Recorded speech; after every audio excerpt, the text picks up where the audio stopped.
Have I ever loved? My friend, my brother. Let me tell you. Perhaps I should warn you that my story is strange and terrible. Even now at this great age of 65, I scarcely dare to disturb the ashes of that memory. I will tell you because you ask it of me. I would tell no one else. Strange. So strange. I can barely believe I was a party to it. 3 years. For 3 years I was the victim of an illusion, a remarkable and hellish illusion. I was a poor priest, an insignificant man of God, in an obscure curacy, deep in the woods. Yet every night in my dreams, I led a worldly, decadent life, a life that would damn any man. One look was all it took. One look upon a woman who almost cost me my soul. I spent my days as a servant of the Lord, but by night, when I closed my eyes, I became a young nobleman, a life of luxury and worldly pleasures, of women, drinking, gambling, dogs and horses. At last I could not tell which was the dream and which was my real, true life. Had I dreamed I was a priest? Now I remember almost nothing of that other life. I know that I never left the walls of my presbytery. I am a humble man who has grown old in this obscurity, isolated from the world. Yes, I have loved. I have loved as no other has ever loved, a passion so violent that I feared it would cause my heart to burst. And oh, the nights! Would to God that it had been nothing but a dream. And I thank him for the strength at last to cast out the evil spirit that possessed me. From my earliest childhood I had felt the call. All my studies were aimed towards the priesthood. At 24, my superiors judged me worthy. Despite my youth, my ordination was fixed for the Easter time. I had never gone out into the world. My world was the college and the seminary. I knew that there was a thing called woman, but I gave it no thought.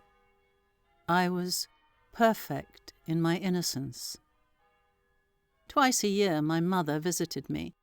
She was all my knowledge of the outside world. I regretted nothing. I felt no hesitation. I was filled with joy and impatience. I counted the hours. Nothing could be more delightful than to be a priest. Offered any other choice, king, poet, anything else, I would refuse and choose again to be a priest. At last, the great day came. I walked to the church with a step so light. I walked on air as if I had wings. I thought myself an angel, and wondered at the sober faces of my companions. I had passed all the night in prayer. I was in ecstasy. The bishop seemed to me full of light, like God the Father, and I saw heaven through the vault of the temple. You know the ceremony, the benediction, the communion, the anointing of the palms with holy oil, the sacrifice offered together with the bishop. My head was down, and then, I do not know why, I lifted my eyes, and I saw her. She seemed close enough to touch, though she was in fact well beyond the sanctuary railing. A young woman, a woman of extraordinary beauty, with clothes befitting a queen. I saw as I had never seen, like a blind man who suddenly recovers his sight. Everything else faded. Against the background of that darkness, she was radiant, an angelic vision, a revelation. I closed my eyes. Already I hardly knew what I was doing. Through my lashes I saw her, sparkling with all the colours in existence, as if I were looking into the sun itself. She was so beautiful. Those artists who have painted the Madonna herself never came close to this wild beauty. No poetry, no art could touch her. Tall with the shape and attitude of a goddess, her soft blonde hair flowed over her shoulders in 2 rivers of rippling gold. She was a queen. Pale skin with dark arched eyebrows above limpid, sea-green eyes, brilliant and full of life. Those eyes shot arrows into my heart. Hell or heaven, I do not know which they came from.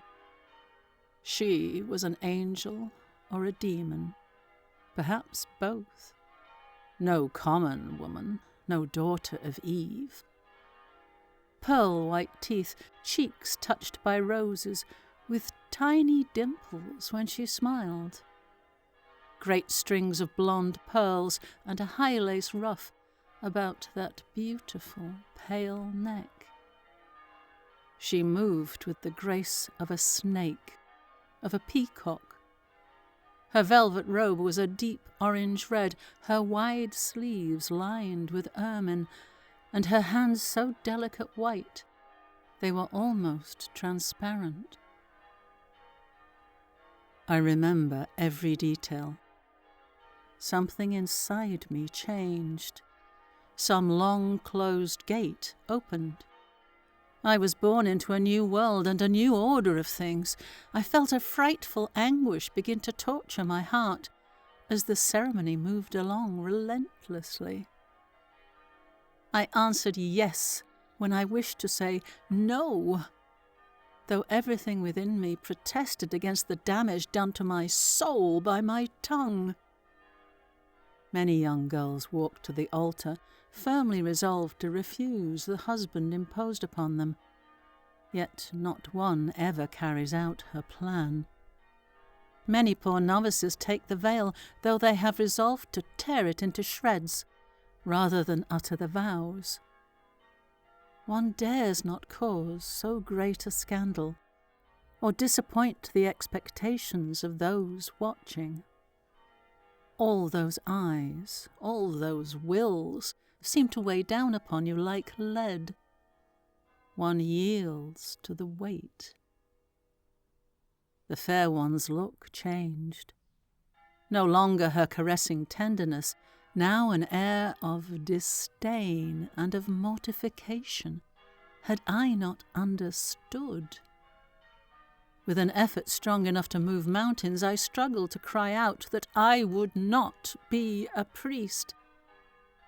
But I could not speak. My tongue seemed nailed to the roof of my mouth. It was impossible to utter the least syllable of denial, of refusal. Fully awake, I felt as if in a nightmare, vainly striving to shriek out the one word on which my life depended. She saw my martyrdom and gave me a look filled with celestial promise. Her eyes were a poem, her every glance a song. She said to me, "If you will be mine, I shall make you happier than God himself in paradise. His angels will envy you. Tear off that shroud. I am beauty. I am youth. I am life. Come to me. Together we shall be love. What can your Lord offer you in exchange? Our lives will be a dream, one eternal kiss, Throw away the wine in that chalice and be free. I will take you to unknown places. You will sleep in my bosom, on a bed of gold, under a canopy of silver. I love you. And I would take you away from all this before you can pour out all your love to a God who can never be reached. These words seemed to me a song of infinite sweetness. The look in her eyes echoed in the depths of my heart. I felt myself willing to renounce God. Yet my tongue mechanically followed the ceremony. She gave me one more look, so beseeching, so despairing, that I felt as if keen blades, swords, passed through my chest and pierced my heart. It was done. All was consummated. I had become a priest.